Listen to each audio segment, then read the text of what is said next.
My knee injury of a couple years ago. I didn't know what was going on. Everyone just kept saying like overuse injury, which I guess is thrown around a lot. But I finally got to a really amazing PT, a physical therapist that took care of me and figured out that it was from an imbalance in my hip. This could be a PSA for cyclists. Every cyclist's hips are weak, I guess, and so you need to work on your hips a lot. My hip was actually not able to hold my knee tracking straight in the pedal stroke, and so that caused my knee to walk around in the pedal stroke and cause the knee pain. But it took me years to figure it out, like a solid year to figure it out, and it was a bummer. That was really bad. Yeah, I guess it would be the total knee dislocation from, I guess, 16 months ago now. So, you know, last year was tough, just with the wheelchair for 6 months and scootering around. But I'm back to riding, back to trying to race, back to inside the top 20 fairly consistently. So this year, the doc said I should put it off another season, but you know, I still have drop foot. I still got a nerve injury on my right side, so my ankle tries to roll. You know, I can't lift my right foot up. So I got to be a little careful wear ankle brace. The knee itself it's pretty good.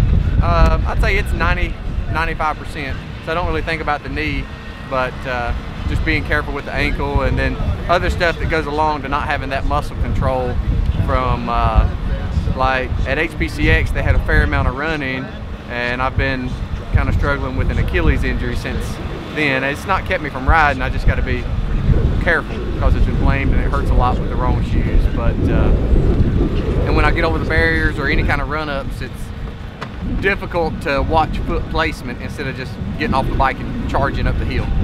So yeah, my results have been best when there's just one dismount per lap. So we'll see how it goes here with uphill running at CycleSmart, but it's getting better every week. I broke my neck racing. I fractured a cervical vertebrae. That's definitely, yeah, that's the worst one. I'm still doing PT. That happened when I was probably right around 20 or 21, and I'm still doing PT. So I'll tell you when I'm fully back from it. Well, my worst was not my most recent. In January 2013 at Cross Nationals, I came down, that was in Wisconsin, and it was just like icy ruts that went nowhere. And I came around a corner and put my foot out to like tripod through the corner and dabbed through the corner, but then all of a sudden I was on the ground. I looked down and my foot was facing the wrong way. So what had happened was I fractured my fibula, but it basically just blew apart. So it was in like a bunch of little bits, and then I broke my tibia in 2 places. So I had to have emergency surgery the next day to screw it all back together. So I still have a couple screws in my ankle. And wow, that was a really long comeback. I spent a lot of time in the pool swimming with a pull buoy because I wasn't allowed to kick. Technically I was supposed to be in a cast, but I convinced my ortho to let me swim to maintain fitness. So I was swimming like 5K a day to maintain fitness through like the healing process.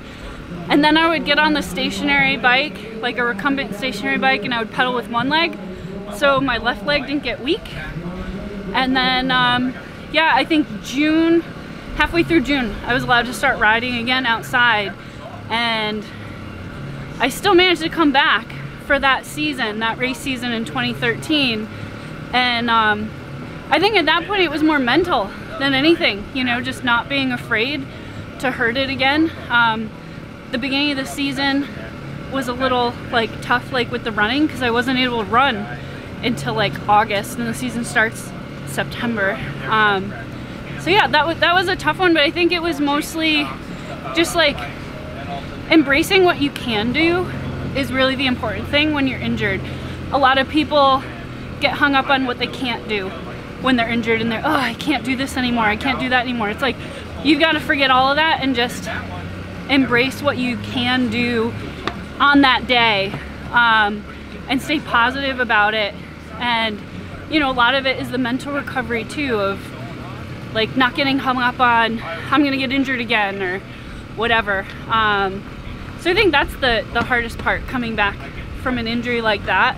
You know, I've had multiple other injuries since then, and you know, I'm still here, keep coming back for more. I don't know why, I guess because I love it.